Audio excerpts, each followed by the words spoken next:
पापी निर्लज असुर, तुम जीवित रहने के योग्य ही नहीं।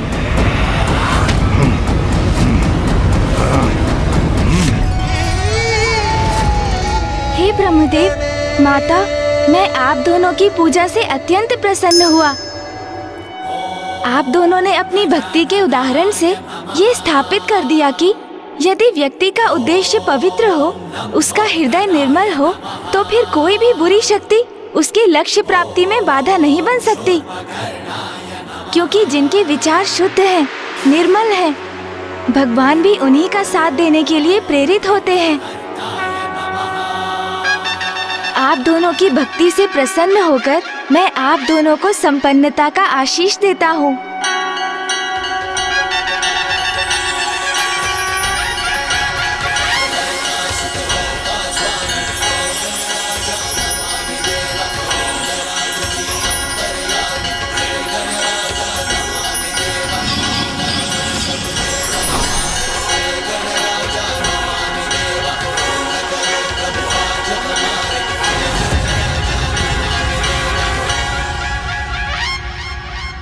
ये सभी तो मात्र सांसारिक वस्तुएं हैं। जीवन में सुख पाने के लिए इन्हें प्राप्त करना आवश्यक भी है, किंतु भोग के इन वस्तुओं से अत्यधिक मोह करना उचित नहीं। आप दोनों इनका आनंद उठाते हुए भी अपनी भक्ति और निष्ठा को सदा बचाकर रखिएगा, क्योंकि मनुष्य जीवन का परम लक्ष्य तो मोक्ष की प्राप्ति है, और जो भगवान की भक्ति से ही संभव है। मेरा आशीष सदैव आपके साथ है, किंतु मुझे अब यहाँ से प्रस्थान करना होगा माता। आप दोनों का कल्याण हो।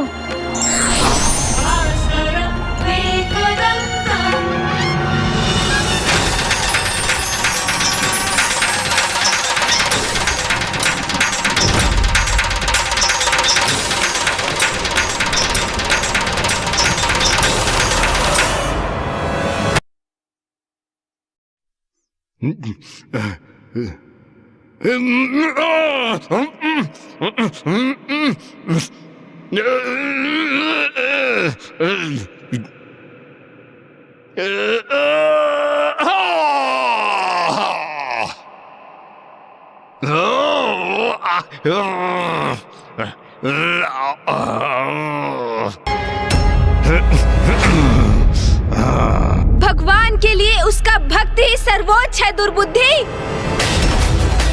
मेरे भक्तों को पीड़ा देकर तुमने बहुत बड़ा अपराध किया है, जिसका दंड अब तुम्हें अवश्य प्राप्त होगा।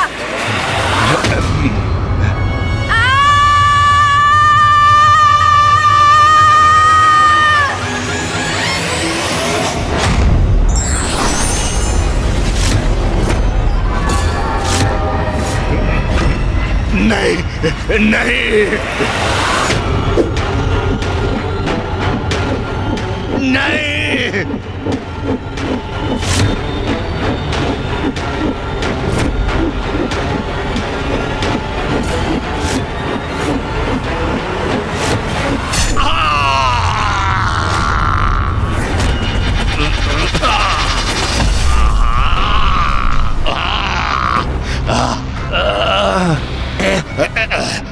प्रथम पूज्य गणेश, अब मेरा जीवन तो मिट रहा है, किंतु अभी ये शत्रु तो नहीं मिटी है। मेरे बाद मेरा पुत्र तुमसे युद्ध करेगा, उसके पश्चात उसके पुत्र। ये युद्ध निरंतर चलता रहेगा। इस युद्ध को तुम कभी समाप्त नहीं कर सकोगे।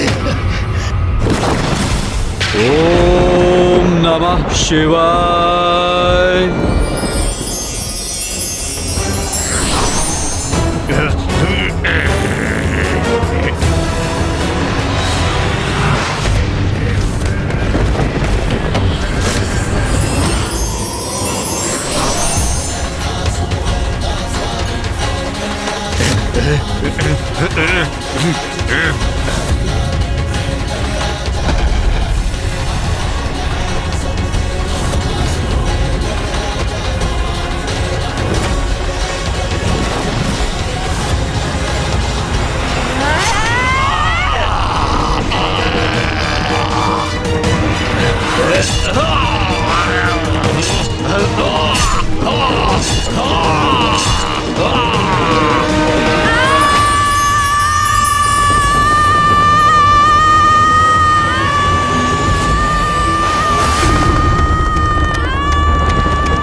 गणेश का क्रोध अपने चरम पर पहुंच गया है।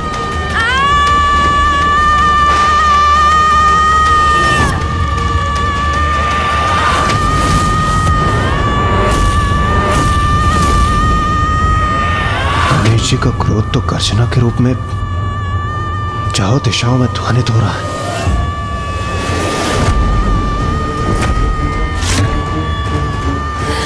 नाथ, गणेश इतना क्रोधित क्यों है? मैं विनती करती हूँ, आप वहां जाइए और गणेश को शांत करने का उपाय कीजिए।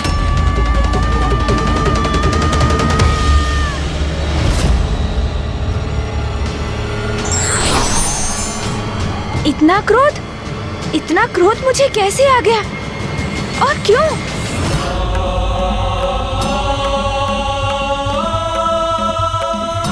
मुझे क्रोध के इस आवेग को थामना होगा। फूफा जी यहाँ हैं, वो अवश्य यहाँ शांति स्थापित कर देंगे। पुत्र गणेश, शांत हो जाओ पुत्र। इतनी क्रोधित क्यों हो तुम? ओम नमः शिवाय। मैं सभी को गणेश के विरुद्ध कर दूंगा। मैं गणेश को ऐसा कृत्य करने पर विवश कर दूंगा कि सभी उसको आयुक्त महादेव पुत्र मान लें, जैसे अभी तक मैं रहा हूं।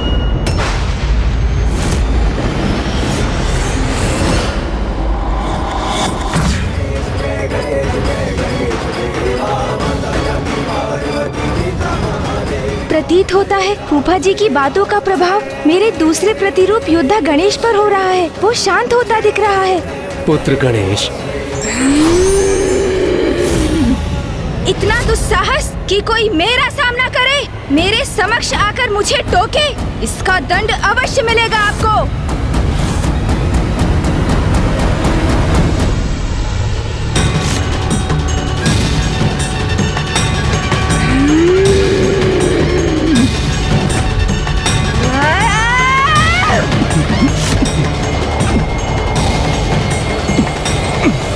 पुत्र गणेश, शांत हो जाओ पुत्र। अपनी श्वास से मेरा खिंचाव बंद करो।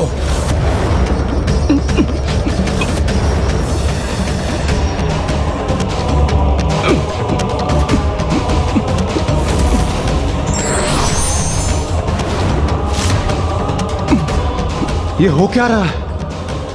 गणेश जी ब्रह्मदेव को अपने भीतर क्यों खींच रहे हैं? गणेश जी अपने विकराल योद्धा रूप में ये कैसा अनर्थ करने जा रहे हैं? सृष्टि के रचयिता हैं ब्रह्मदेव। यदि उन पर संकट आया तो समस्त सृष्टि पर संकट आएगा।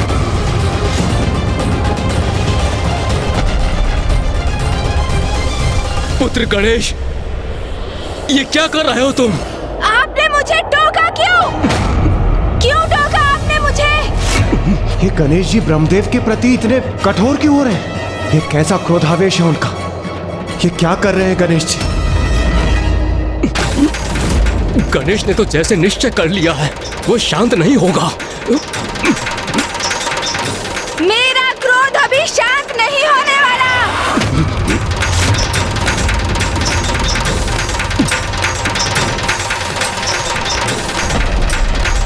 गणेश रुक जाओ।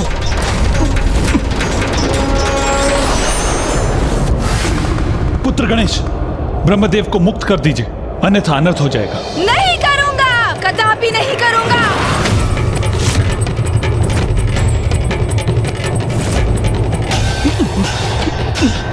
रुक जाइए गणेश जी। गणेश जी शांत हो जाइए। रुक जाइए गणेश जी, रुक जाइए। गणेश जी रुक जाइए।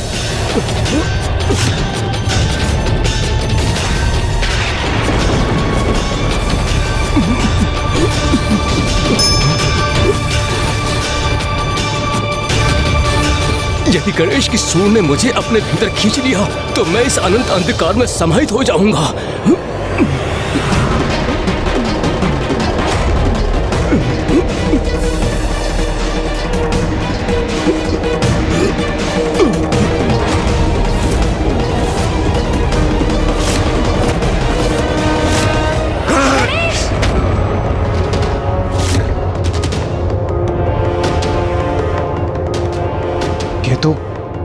तो गणेश जी का स्वर है, किंतु किंतु गणेश जी ने तो कुछ कहा ही नहीं। तो फिर ये स्वर किसका है?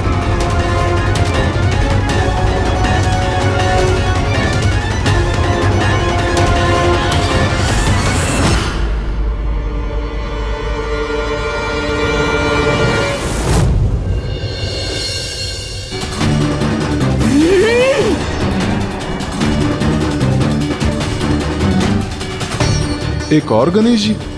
यहाँ दो गणेश जी कैसे उपस्थित हैं? ये कैसे संभव है?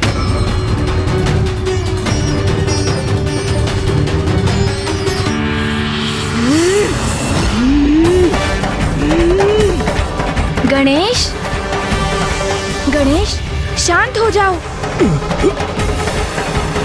ये क्या हो गया है मुझे? क्रोध के ऐसे भीषण आवेग में क्यों बहा जा रहा हूँ मैं?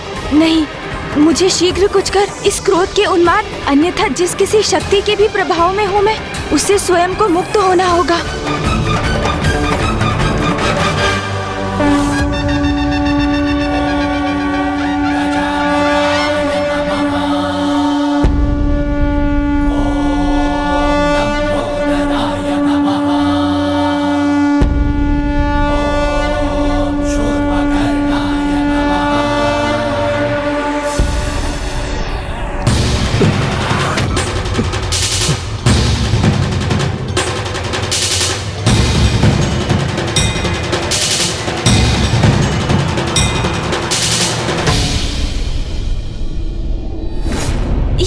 ये कैसा अनर्थ करने जा रहा था मैं? क्या हो रहा था यहाँ? फूफा जी, क्या मैंने आपको? हाँ, अपने क्रोध के आवेग में तुम फूफा जी को क्षति पहुँचाने का प्रयास कर रहे थे। मुझे क्षमा कर दीजिए फूफा जी, ज्ञात नहीं अचानक किसके प्रभाव में क्रोध के ऐसे अतिरेक में बह गया मैं। क्षमा कर दीजिए मुझे। गणेश, तत्काल अपनी वास्तविक अवस्था में आओ, अभी इसी क्षण।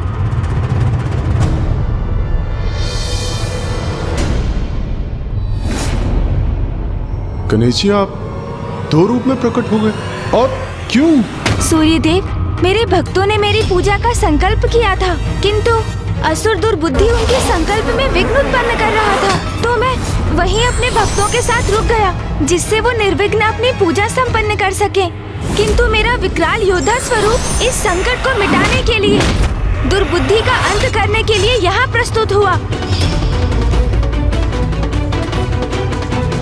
गणेश जी, आपकी लीला तो अद्भुत है। आपने एक भक्त की भक्ति का मान भी रख लिया और दुर्बुद्धि रूपी संकट का भी अंत कर दिया।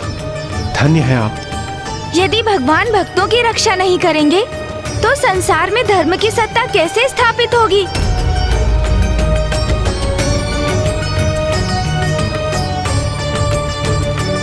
गणेश जी, अब जब दुर्बुद्धि का अंत हो ही चुका है तो आप दोनों पुनः एक ही कर क्यों नहीं हो जाते? वायुदेव, ऐसा संभव नहीं, क्योंकि एक समस्या है।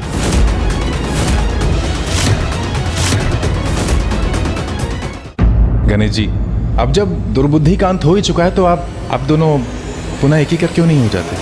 क्योंकि वायुदेव, जब तक मैं अपने क्रोध का कारण समझ नहीं लेता, तब तक मैं अपने क्रोध स्वरूप को स्वयं से विलग रखना चाहता हूँ, ताकि किसी के भी प्रभाव से मेरा क्रोध अनियंत्रित हो जाए तो मैं अपने मूल रूप से स्वयं को शांत रखकर अपने क्रोध पर नियंत्रण पाने में सक्षम रहूं।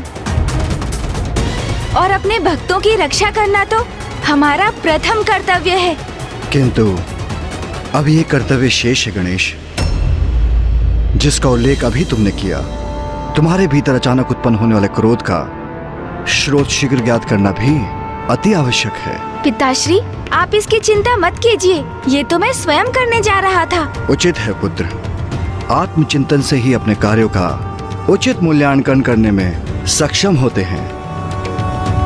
अपनी भूलों को समझकर अपने दोषों का निवारण करने के लिए प्रेरित होते हैं। इसलिए मैं तुम्हें आत्मचिंतन के लिए एकांत में छोड़ता हूँ। फूफा जी, मुझे अपने कृत्य के लिए ग्लानि कम होगी यदि? पुत्र, तुम्हें ग्लानि करने की कोई आवश्यकता नहीं है। मैं तुम्हें क्षमा कर चुका हूँ। फूफा जी, वास्तविकता में मेरा अनुरोध तो ये था कि आप माँ से इस विषय में कुछ ना कहें, अन्यथा वो मुझे कहीं मेरे प्रिय भोजन मोदक से वंचित ही ना कर दे।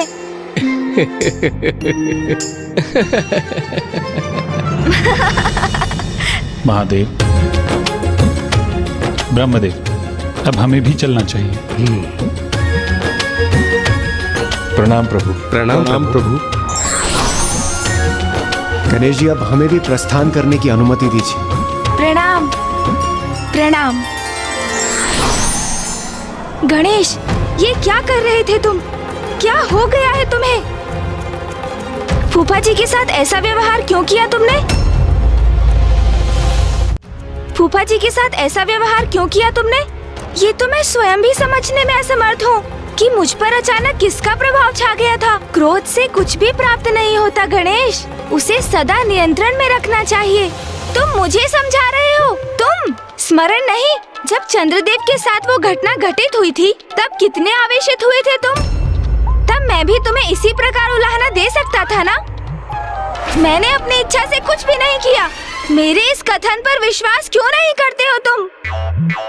मुझे ज्ञात नहीं अचानक क्या हुआ था मुझे, अन्यथा क्या मैं कल्पना में भी फूफा जी को क्षति पहुंचा सकता हूँ? बोलो। हाँ, ये तो तुम सर्वथा उचित कह रहे हो। ये अपार क्रोध का चक्र तो कुछ समय से निरंतर चल रहा है, किंतु अब हमें इसके मूल में भी जाना होगा। हाँ, क्योंकि ये घटनाक्रम कहाँ जाकर थमेगा किसे ज्ञात है। कल चंद्रदेव पर तुमने क्रोध किया, आज मैं क्रोधवश फूफा जी को ही निगलने चल दिया, तो कल तुम मामा जी को अपना आहार बनाने भी पहुंच सकते हो।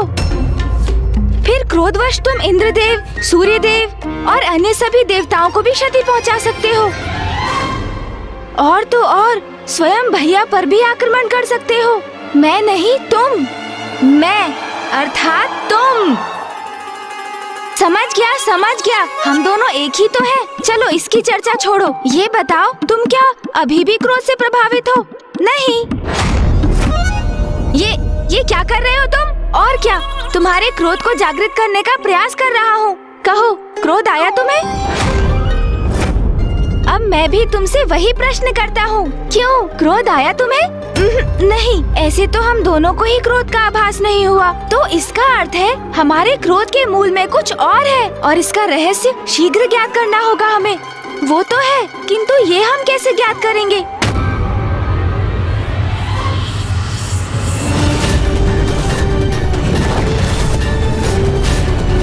वास्तविकता में उनके दो ही पुत्र हैं, कुमार कार्तिकेय जी और प्रथम पूज्य गणेश जी, जिनके जन्म दिवस का उत्सव यहाँ आज कैलाश में मनाया जा रहा है। गणेश का जन्म दिवस, महादेव का प्रिय पुत्र।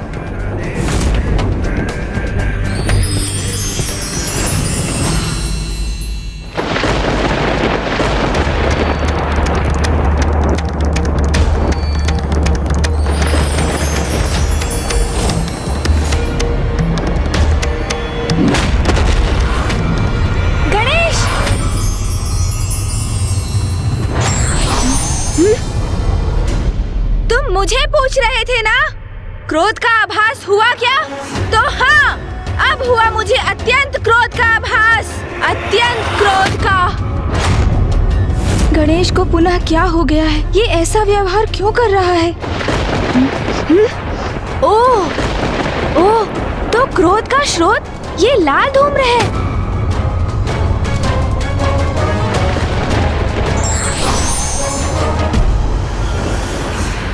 और ये धूम्र तो आकाश मार्ग से अवतरित हो रहा है, जहाँ आकाश इसके प्रभाव से रक्तवर्णीय हो गया है। जब हमें ये ज्ञात हो ही गया है, तो विलंब किस बात का? हमें यथाशीघ्र वहाँ पहुँचना चाहिए। जो भी इस क्रोध का कारण है, अब वही इसके परिणाम का भागी बनेगा। मैं तो उसे मसलने के लिए आतुर हो रहा हूँ।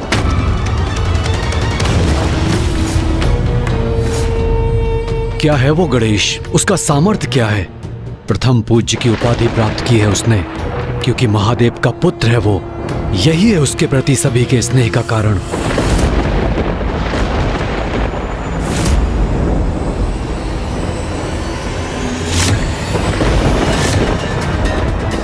किंतु मैं भी तो महादेव पुत्र हूँ, तो मैं अपना अधिकार अवश्य लूंगा। वो सब छीन लूंगा गणेश से जो उसे प्राप्त है। उसके पिता का स्नेह, उसका उच्च पद, देवताओं में उसका स्थान। गणेश, अभी मेरे प्रकोप से सामना कहाँ हुआ है तुम्हारा?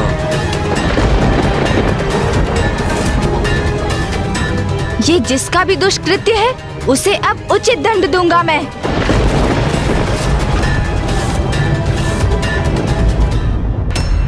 जो भी इस क्रोध का कारण है अब वही इसके परिणाम का भागी बनेगा। मैं तो उसे मसलने के लिए आतुर हो रहा हूँ।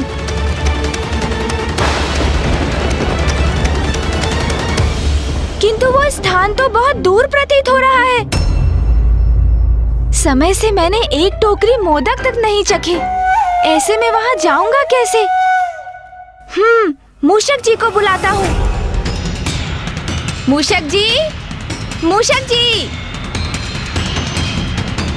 ये जिसका भी दुष्कृत्य है उसे अब उचित दंड दूंगा मैं। प्रभु, प्रभु, मैं आ गया प्रभु। प्रभु, अंततः बुला ही लिया आपने मुझे। मैंने नहीं बुलाया, किसी को नहीं बुलाया मैंने। नहीं बुलाया? अर्थात प्रभु, अभी तो आपका स्वर सुना मैंने।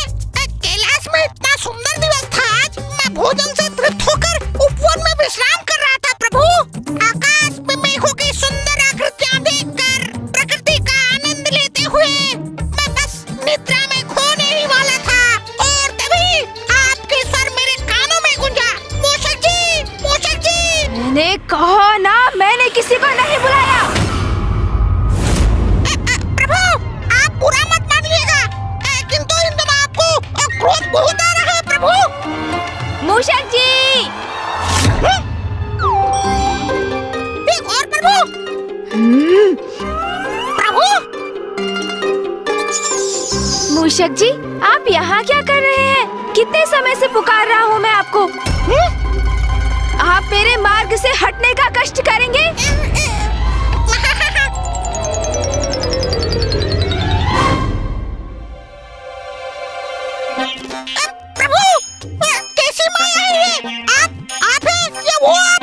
मूषक जी, हम दोनों ही मैं हूँ। अब चलिए, शीघ्र हमें कहीं पहुँचना है। मैं आपको मार्ग में सब कुछ समझा दूंगा। उचित है प्रभु, जैसे आपकी आज्ञा। हाँ मूषक जी, अब शीघ्रता कीजिए। आइए प्रभु, विराजिए।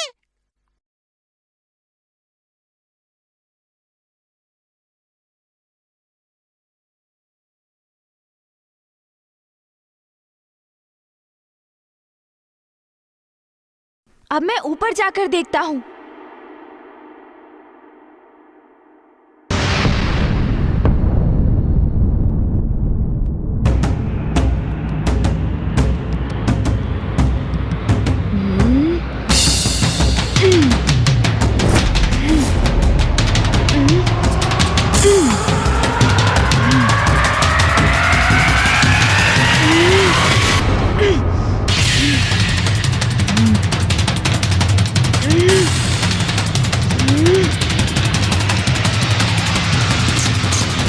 मैं भी चढ़ने का प्रयास करता हूँ प्रभु।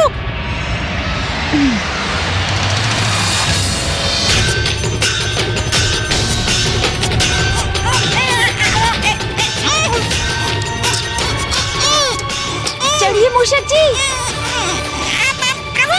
प्रयास कीजिए। क्या हमारा वहाँ जाना आवश्यक है प्रभु? ये चढ़ाई चढ़ना मेरे लिए संभव नहीं। और थोड़ा बल लगाइए मूषक जी, साहस रखिए, तभी चढ़ना संभव हो पाएगा। चलिए मूषक जी, आगे बढ़िए। मूषक जी, थोड़ा और। मूषक जी, शीघ्रता कीजिए और प्रयास कीजिए। मैं अपने अन्य स्वरूप में शिखर तक पहुंच चुका हूँ। मेरे अन्य स्वरूप पर दृष्टि बनी रहे, ये अनिवार्य है। हाँ प्रभु। शीघ्रता कीजिए मूषक जी, शीघ्रता कीजिए। प्रभु, आगे बढ़िए।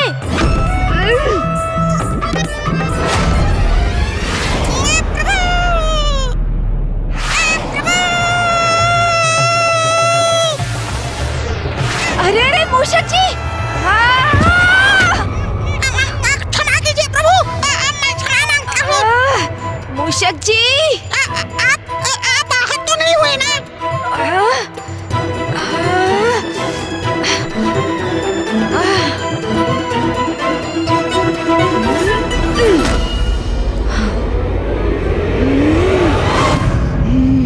मूषक जी को उलाहना मत दो।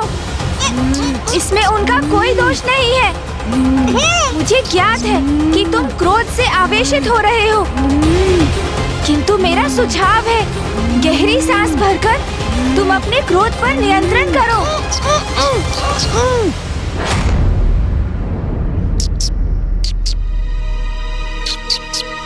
स्मरण रखना, हम तुम्हारे क्रोध से उस स्रोत तक पहुंचना चाहते हैं। इस क्रोध को स्वयं पर हावी मत होने दो, क्योंकि ये क्रोध तुम्हारा मूल स्वभाव नहीं है।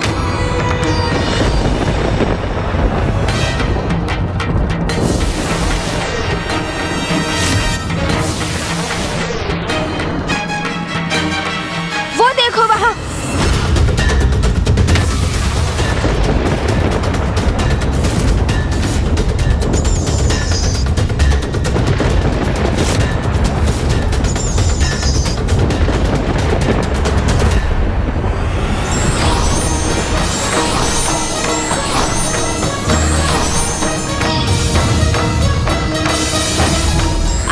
इस मनोहर रूप पर जिसकी भी दृष्टि पड़ेगी चंद्रदेव, वो कलंकित हो जाएगा।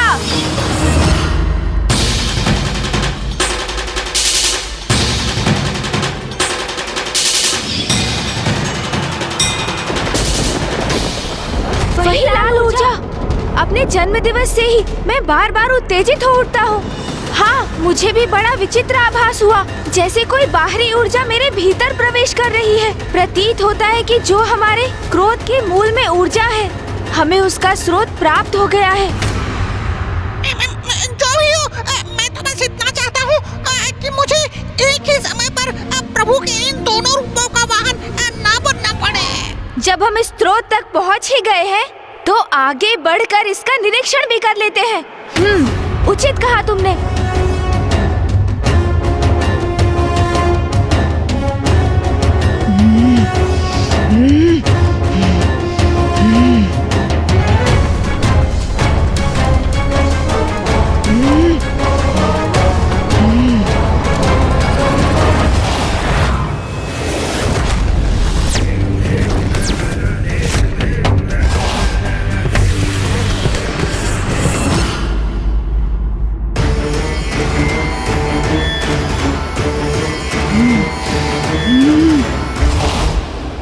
मुझे अपने क्रोध को नियंत्रण में रखना ही होगा।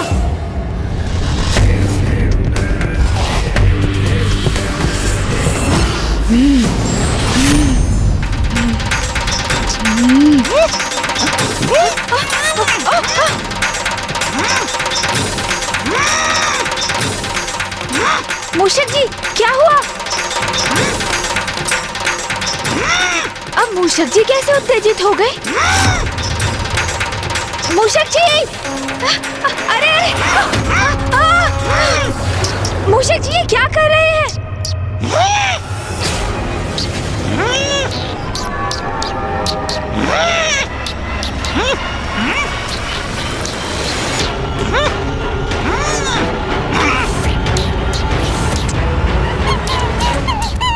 मूषक जी, प्रतीत होता है आप भी किसी के प्रभाव में आकर अपना मूल स्वभाव खो बैठे हैं। इस खरे को क्षति मत पहुंचाइए मूषक जी, जाने दीजिए इसे।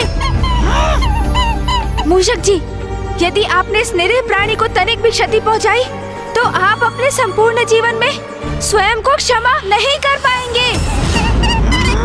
इसलिए अपने नेत्र बंद कीजिए, गहरी श्वास लेकर अपने क्रोध को शांत कीजिए और जाने दीजिए इस वंचर खरे को।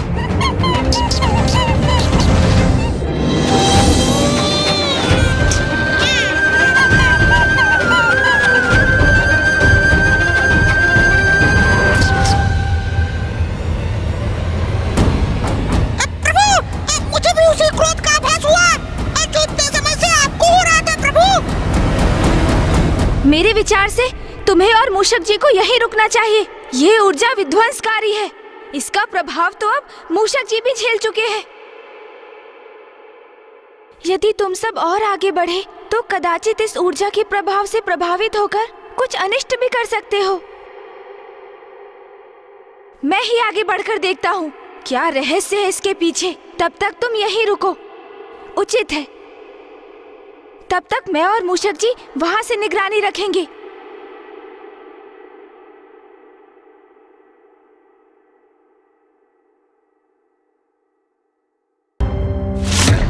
ओम नमः शिवाय। ओम नमः शिवाय। ओम नमः शिवाय। ओम नमः शिवाय। ओम नमः शिवाय। ओम नमः शिवाय। ओम नमः शिवाय। ओम नमः शिवाय।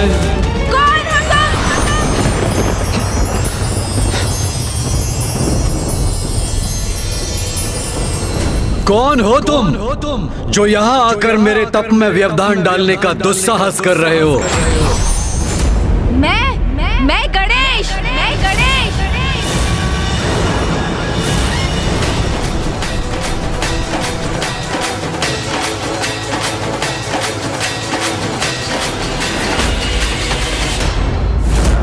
वास्तविकता में उनके दो ही पुत्र हैं, कुमार कार्तिकेय जी और प्रथम पूज्य गणेश जी। अच्छा, तो तुम हो गणेश। तुमसे पूर्व मैंने प्रश्न किया था। बताओ कौन हो तुम?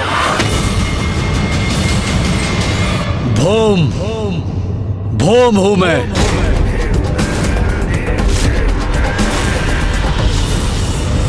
ये कौन है जिनका व्यक्तित्व एक अनोखी दिव्य दीप्ति से प्रकाशित है, जिनका रंग रूप इतना मनोहर और आकर्षक है, जिनके मुख पर क्रोध अवश्य है किंतु दुष्टता नहीं। इनकी लाल ऊर्जा के उत्पात से हम त्रस्त अवश्य हैं, किंतु इनके भीतर छिपी सकारात्मकता का भी आभास हो रहा है मुझे। इसलिए ये कोई असुर तो कदापि नहीं। तो फिर ये ऐसी विनाशकारी ऊर्जा का सृजन क्यों कर रहे हैं? महादेव पुत्र हो तुम, किंतु तुम तो तनिक भी महादेव के समान प्रतीत नहीं होते।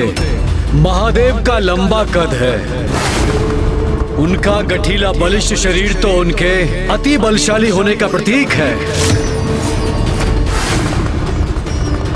तुमसे कहीं अधिक तो मैं महादेव के समान हूँ गणेश। मेरी छोड़ो, मैं जैसा हूँ उचित हूँ, किंतु तुम तो महादेव की तपस्या करते हो, उनका नाम जपते हो और फिर ऐसी उग्र और विनाशकारी ऊर्जा का निर्माण करते हो। और तुमने अपने इस उग्र ऊर्जा का लक्ष्य मुझे किस प्रयोजन से बनाया है? तो तुम्हें मेरी इस उग्र ऊर्जा का प्रभाव हो रहा है, किंतु ये कैसे संभव है? मैं तो एक तुच्छ और साधारण तपस्वी हूँ जो महादेव का ध्यान अपनी ओर आकृष्ट करने हेतु उनकी तपस्या में लीन है। तुम तो प्रथम पूज्य गणेश हो, महादेव के प्रिय पुत्र हो, और तुम मेरी ऊर्जा से प्रभावित हो रहे हो। मुझे ऐसा क्यों आभास हो रहा है जैसे इनका कोई व्यक्तिगत द्वेष है मुझसे?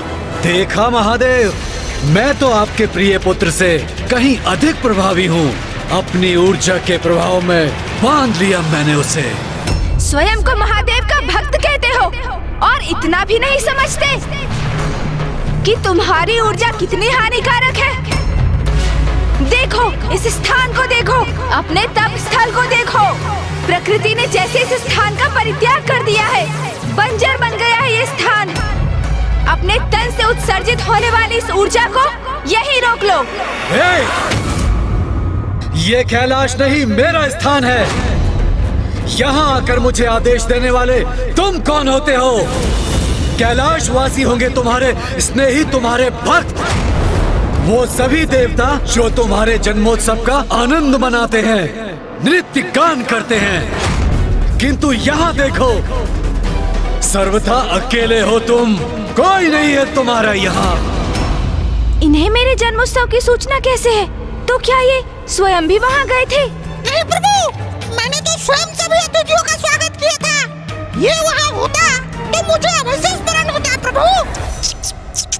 वहाँ कैलाश पर होगे तुम जगत पिता महादेव और माता पार्वती के प्रिय पुत्र, और हाँ, अपने भ्राता देव सेनापति का भी साथ प्राप्त होगा तुम्हें। किंतु यहाँ तुम मात्र और मात्र गणेश हो। किया होगा तुमने बड़े बड़े असुरों का संहार, और हाँ, अपनी चतुराई से सर्वाधिक बुद्धिमान असुरों को भी अपनी बुद्धि से पराजित किया होगा तुमने। ये भी ज्ञात है मुझे कि सभी देवताओं को, यहाँ तक अपने भ्राता को भी संसार की परिक्रमा करने में अवश्य पराजित किया है तुमने, जिसके कारण तुम्हें प्रथम पूज्य होने का अधिकार प्राप्त हुआ है। किंतु यहाँ तुम्हें कोई पूजने वाला नहीं है। प्रभु, ये तो आपका अपमान किए जा रहे हैं। और होगे तुम नारायण और ब्रह्मदेव के चहेते। की होगी तुमने कठोर तपस्या ज्ञान प्राप्ति के लिए, और माता से पाए होंगे सभी प्रकार के शक्तिशाली अस्त्र शस्त्र। किंतु स्मरण रखना, जो मेरे शरीर से ऊर्जा प्रवाहित हो रही है वो तुम्हें भी नष्ट करने में सक्षम है। गणेश, अपने क्रोध पर नियंत्रण रखो, शांत हो जाओ। जैसे किसी बवंडर में तीव्र वायु का प्रवाह होता है, उसी प्रकार तुम्हारे भीतर प्रबल क्रोध प्रवाहित हो रहा है। ये तो ज्ञात हो गया था मुझे, किंतु अब मुझे तुम्हारे भीतर अंतहीन ईर्ष्या का भी आभास हो रहा है। ईर्ष्या? क्या प्रभु? प्रभु, क्या है ये ईर्ष्या? मूषक जी, ईर्ष्या तो वो भावना है जो किसी वास्तविक अथवा काल्पनिक अभाव के बोध से उत्पन्न होती है, और जिसका आभास तभी होता है जब हम किसी से अपनी तुलना करते हैं, और हमें इस बात का क्षोभ होता है कि जो अन्य किसी को प्राप्त है और जिससे हम भी योग्य हैं, हम उससे वंचित हैं। किंतु ऐसा क्या है जो मेरे पास है और इनके पास नहीं?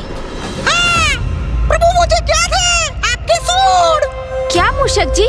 प्रभु, ईर्ष्या का तो कोई भी कारण हो सकता है ना। अब देखिए, आपके पास सूड है, उसके पास नहीं। और ये भी संभव है कि आपके बड़े बड़े लटके कान, उन्हें देखकर इसके भीतर ये भावना उमड़ती हो। ओहो, अब समझा प्रभु। कदाचित मेरे ही कारण ये सब हो रहा है। उसे इस बात की ईर्ष्या है कि मैं आपके साथ हूँ प्रभु, उसके साथ नहीं। ओहो, कितना मूर्ख है वो। मैं अभी जाकर उसे सब स्पष्ट कर देता हूँ प्रभु, समझा देता हूँ उसे। सावधान मूषक जी, उनके पास 4 हाथ हैं और वे एक अत्यंत प्रवीण योद्धा भी प्रतीत होते हैं। किंतु मेरे प्रति इतने ईर्ष्यालु क्यों है ये भौम? कौन है ये और क्या है इनका वास्तविक परिचय? मुझे तो ऐसा प्रतीत हो रहा है कि ये कोई सदात्मा ही है जिसे उनकी ईर्ष्या ने भटका दिया है। कदाचित ये ज्ञात करने के लिए मुझे ही वहाँ जाना होगा, और इससे भी अधिक ये ज्ञात करने कि वो मुझसे इतना क्रोधित क्यों है। हाँ प्रभु, मैं तुम्हें एक अंतिम चेतावनी दे रहा हूँ, रोक दो इस ऊर्जा को, अन्यथा क्या करोगे तुम? मेरे बारे में इतना सब कुछ ज्ञात होने पर भी ये प्रश्न तो मुझसे पूछ रहे हो। मेरे सभी प्रश्नों के उत्तर इस पुरुष की पहचान से ही उजागर हो सकते हैं कि कौन है ये।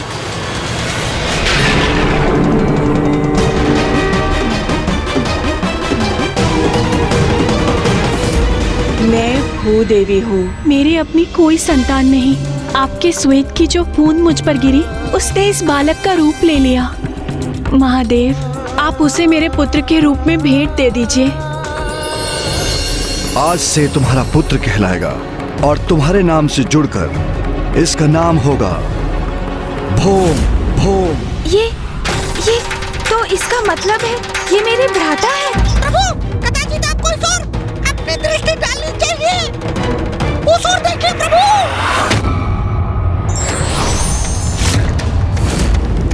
बस इतना ही?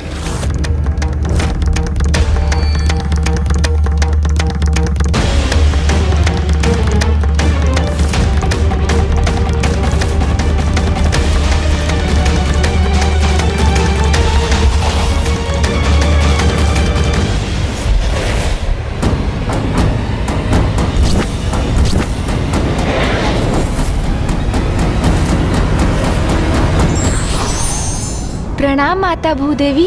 आपने अपनी अंतर्दृष्टि से जो देखा वो सत्य है गणेश जी। भौम महादेव का पुत्र है। अब आपको ही कुछ करना होगा, अन्यथा महादेव के 2 पुत्रों में महायुद्ध छिड़ जाएगा, घोर अनर्थ हो जाएगा। मैं तुम्हें पर्याप्त चेतावनी दे चुका हूँ भौम, किंतु अब मैं सृष्टि को तुम्हारी उग्र ऊर्जा के प्रकोप से रक्षित करूंगा।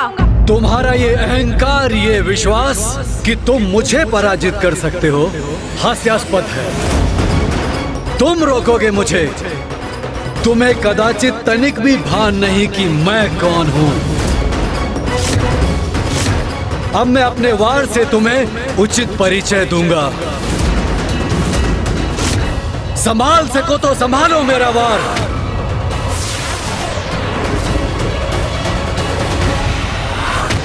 तुम्हारा ये अहंकार, ये विश्वास कि तुम मुझे पराजित कर सकते हो हास्यास्पद है।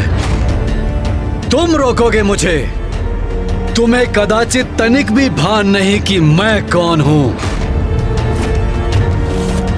क्योंकि वीर अपना परिचय अपने शब्दों से नहीं देते, उनका पराक्रम ही उनका परिचय होता है। अब मैं अपने वार से तुम्हें उचित परिचय दूंगा। संभाल सको तो संभालो मेरा वार।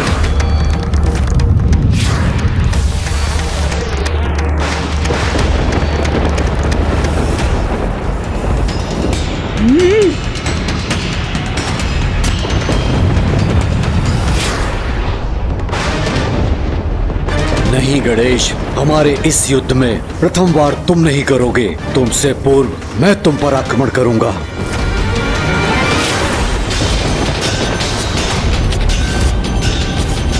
तुम युद्ध करोगे मुझसे? इतना दुस्साहस तुम्हारा? तो लो भौम, तुमने स्वयं अपने विनाश को चुनौती दी है, तो अब उसका सामना भी करो।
हमारे और इसके मध्य में क्यों आ गए तुम? तुमने मेरी योजना ही ध्वस्त कर दी।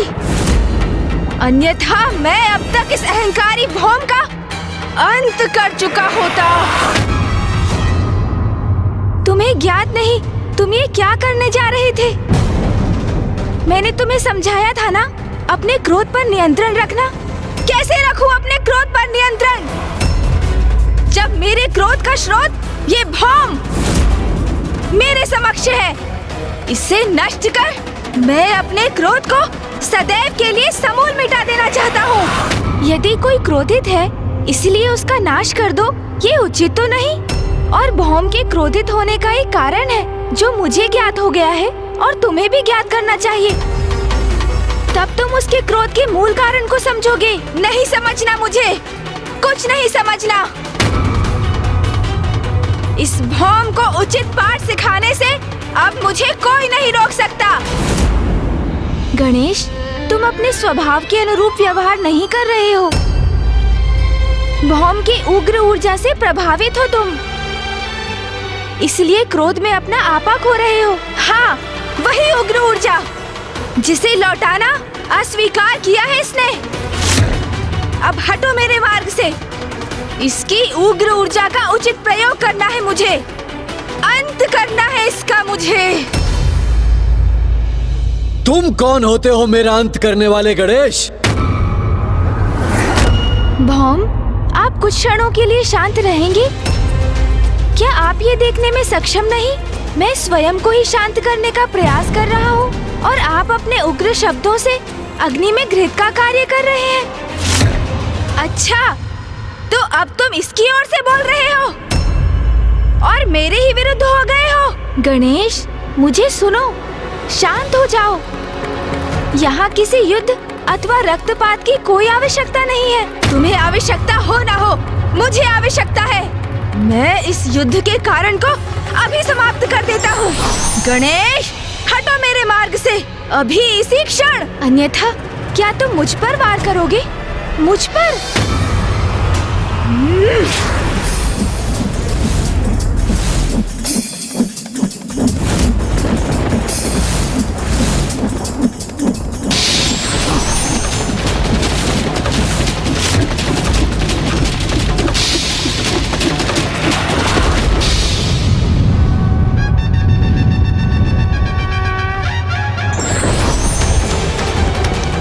यदि भैया यहाँ होते तो तुम्हें मुझ पर वार करने के लिए बहुत कठोर दंड देते। कैलाश लौटने पर उन्हें अवश्य बताऊंगा मैं, फिर देखना। भैया यहाँ होते तो दंडित तुम होते। इस अहंकारी रक्तवर्णी युवक की रक्षा करने और मेरे विरुद्ध जाने के लिए। और उन्हें तो तुम कुछ तब कह सकोगे जब मैं कहने दूंगा तुम्हें। अब मैं सर्वप्रथम तुम्हें बांधूंगा, फिर इस भौम का भी उचित उपचार करूंगा।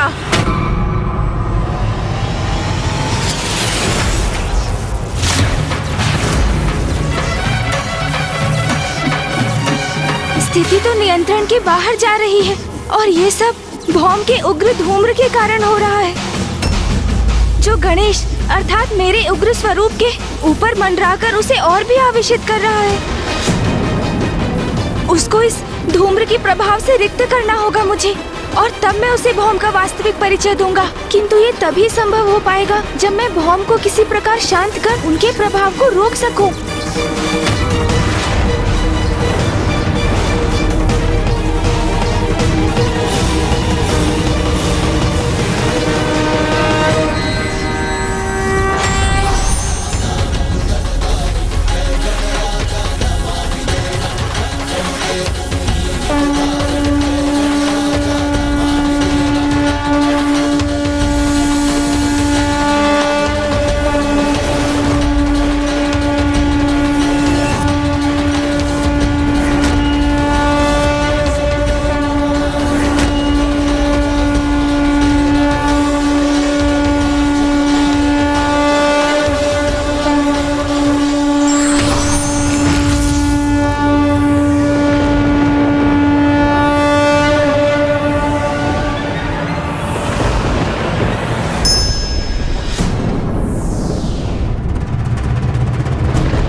अद्भुत है इस दिव्य बालक की लीला। कितनी सरलता से इसने न केवल मुझे अपितु अपने क्रोधी प्रतिरूप को भी शांत करा दिया। इसकी उपस्थिति मुझे चिर शांति का आभास करा रही है। न मन में क्रोध और न कोई ईर्ष्या का भाव ही उत्पन्न हो रहा है। अब कहो, अब क्रोध शांत हुआ तुम्हारा? सत्य है, क्रोध में क्रोधी व्यक्ति स्वयं का ही नाश करने पर आतुर हो जाता है। मैं क्रोधवश कितना बड़ा अनर्थ करने जा रहा था। एक बार पुनः मैंने अपने क्रोध को इतना बढ़ने दिया और जिसका दुख है मुझे। किंतु किंतु ये मैं अभी भी नहीं समझ सका कि तुम इस भौम की इतनी रक्षा क्यों कर रहे हो। जब मैं तुम्हें वो दृश्य दिखाऊंगा जो मैं देख चुका हूँ, तो इसका कारण तुम भी स्वतः ही समझ जाओगे।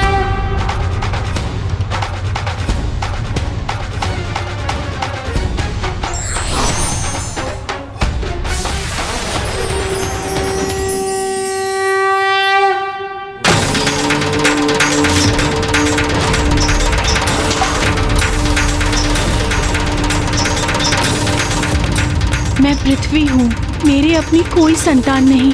आपके श्वेत की जो खून मुझ पर गिरी, उसने इस बालक का रूप ले लिया। महादेव, आप उसे मेरे पुत्र के रूप में भेंट दे दीजिए। आज से तुम्हारा पुत्र कहलाएगा और तुम्हारे नाम से जुड़कर इसका नाम होगा भौम भौम।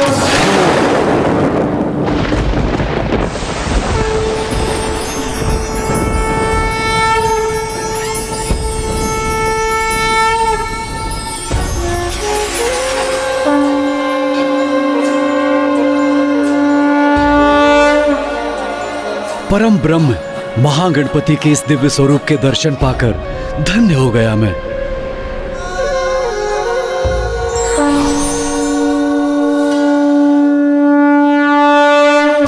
प्रणाम गणेश जी।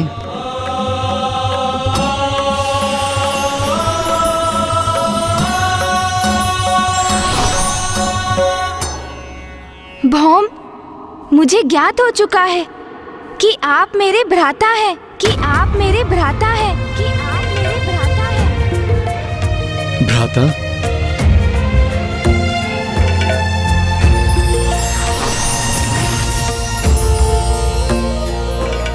भौम, आपने मुझे पूर्व में ही क्यों नहीं बता दिया कि आप पिताश्री के ही पुत्र हैं, मेरे भ्राता हैं। पुत्र भौम ने इसका प्रयास तो किया था। जब पुत्र भौम को ज्ञात हुआ कि उसके पिता और कोई नहीं स्वयं महादेव हैं, तो वो उनसे भेंट करने कैलाश गया था। आप कैलाश आए थे? किंतु कब? आपके जन्म दिवस पर, जब कैलाश में आपका जन्मोत्सव मनाया जा रहा था, तब मैंने कैलाश में प्रवेश करने का प्रयास किया था, किंतु महादेव के दो गणों ने मुझे वहां प्रवेश द्वार पर ही रोक दिया। मेरा बहुत अपमान किया और मुझे वापस लौटने को कहा। उसी दिवस से भौम इस आशा में तपस्या कर रहा है कि महादेव उससे प्रसन्न होंगे, उसे दर्शन देंगे और अपने पुत्र के रूप में स्वीकार करेंगे। आपको कैलाश से अपमानित होकर लौटना पड़ा। ओह, तभी आपको मुझसे इतनी ईर्ष्या, इतना द्वेष है, और इसलिए मुझे आपकी ये उग्र ऊर्जा निरंतर प्रभावित कर रही है, क्योंकि आपकी उग्रता का लक्ष्य तो मैं ही हूँ ना।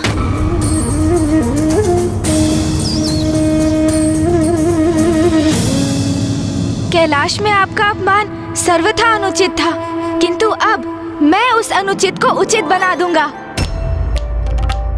मैं आपको विश्वास दिलाता हूँ, अब कैलाश में आपका सम्मान होगा और आपको वही अधिकार प्राप्त होगा जो महादेव पुत्र के लिए उपयुक्त है। भ्राता भौम, आप मेरे साथ कैलाश चलिए।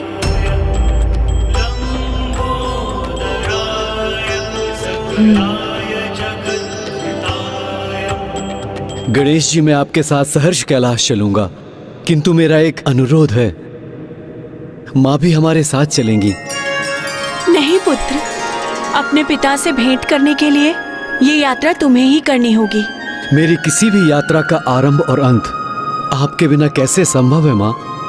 यदि आप नहीं चलेंगी तो मैं भी नहीं जाऊंगा। भ्राता भौम कदाचित उचित कह रहे हैं, आपको भी साथ आना ही होगा माता। उचित है पुत्र, मैं भी चलूंगी। चलिए मूषक जी, हम भी कैलाश जाकर भ्राता भौम के स्वागत की तैयारी करते हैं। इस बार इनका बहुत भव्य स्वागत होगा, ये मेरा वचन है।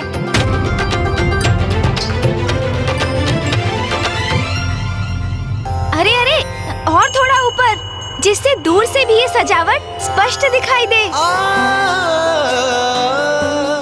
हाँ, अब उत्तम है। बहुत सुंदर प्रतीत हो रहा है अब। पुत्र गणेश,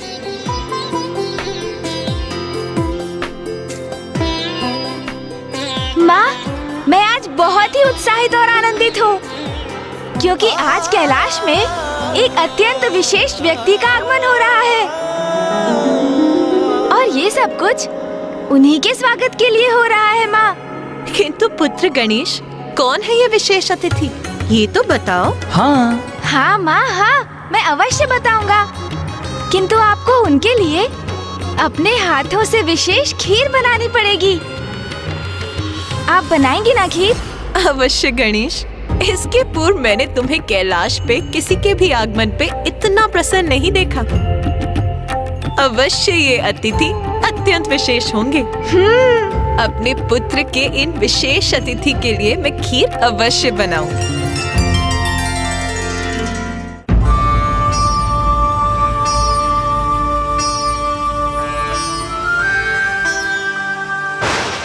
कहाँ से, कैसे कैसे बड़े बड़े भ्रम पाल कर यहाँ पहुंच जाते हैं मूर्ख अज्ञानी।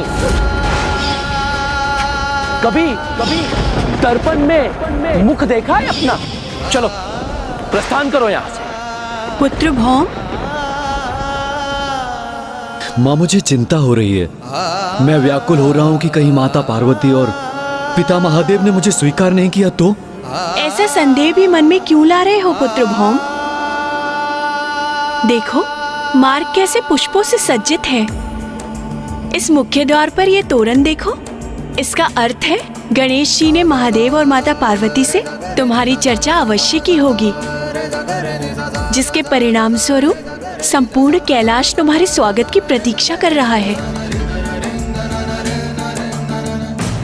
तो शीघ्रता कीजिए ना माँ, वो आते ही होंगे। मैं यहाँ सब कुछ संभाल लूंगा, आप जाइए। अरे पुत्र, जाती हूँ। किंतु गणेश, ये तो बताओ कि आ कौन रहा है? कुमार कार्तिकेय जी, महादेव के पुत्र, आपके और प्रभु के भ्राता आ रहे हैं। आपके भ्राता आ रहे हैं, अर्थात प्रभु महादेव के पुत्र।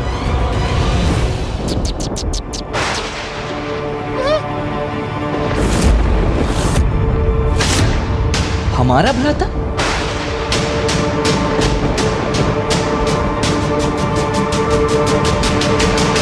क्या मूषक जी, क्या कहा आपने? माता ऐसे स्वर में क्यों पूछ रही हैं? क्या मैंने कुछ अनुचित कह दिया? गणेश, मूषक जी ने जो अभी कहा, क्या वो सत्य है? वो माँ। गणेश, मैं कुछ पूछ रही हूँ तुमसे। जो मूषक जी ने अभी कहा, क्या वो सत्य है?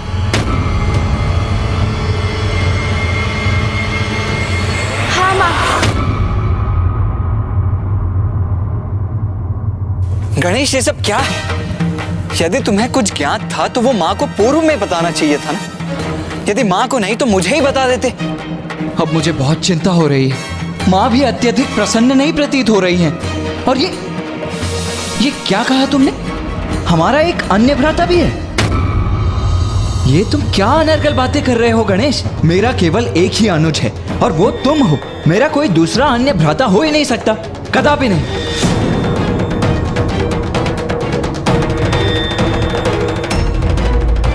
मुझे क्षमा कर दीजिए प्रभु, मैंने तो सोचा था ये सुनकर माता प्रसन्न होंगी। ये मुझसे कैसे भूल हो गई प्रभु? स्वयं को दोष मत दीजिए मूषक जी। आपने जो कहा आपके उत्साह में आपके मुख से निकल गया।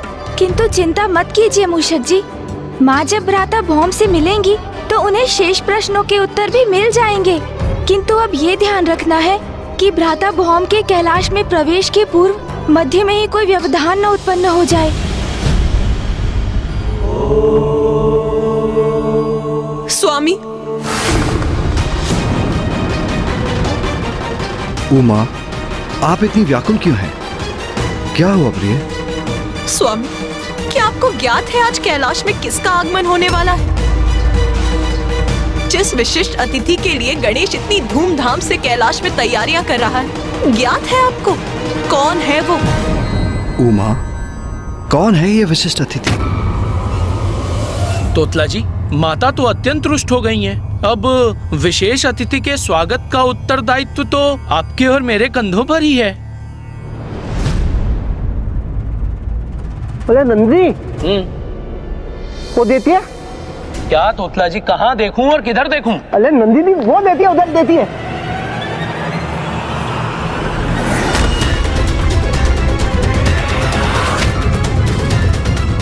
मैं भोम महादेव पुत्र हूँ, उनसे भेंट करने आया हूँ।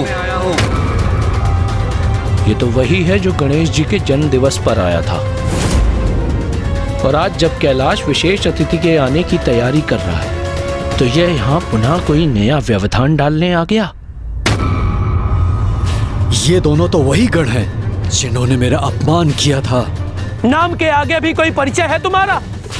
कैलाश जैसे पवित्र स्थान पर असत्य को सत्य कहने की धृष्टता करते हुए लज्जा नहीं आती तुम्हें? तुम यहाँ से जाते हो, अन्यथा मैं तुम्हें यहाँ से जाने के लिए विवश करूं।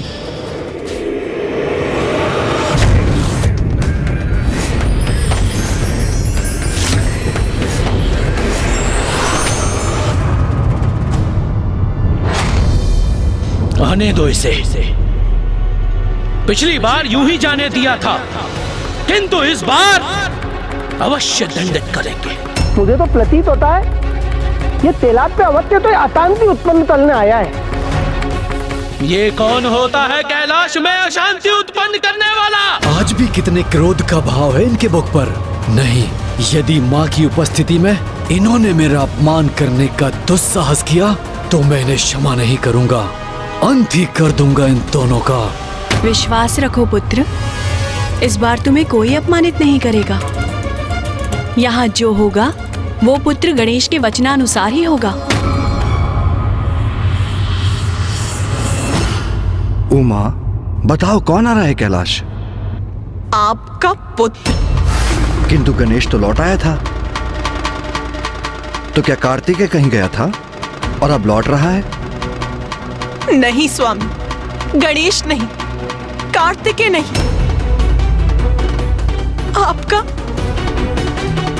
आपका एक अन्य पुत्र।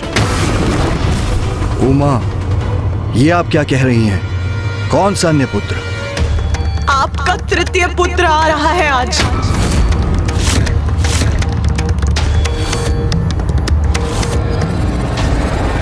मेरा तृतीय पुत्र? कौन सा तृतीय पुत्र? रुको, रुको, रुको। अगर तुमने एक कदम और आगे बढ़ाया तो मैं तुम्हारी हड्डियां तोड़ दूंगा।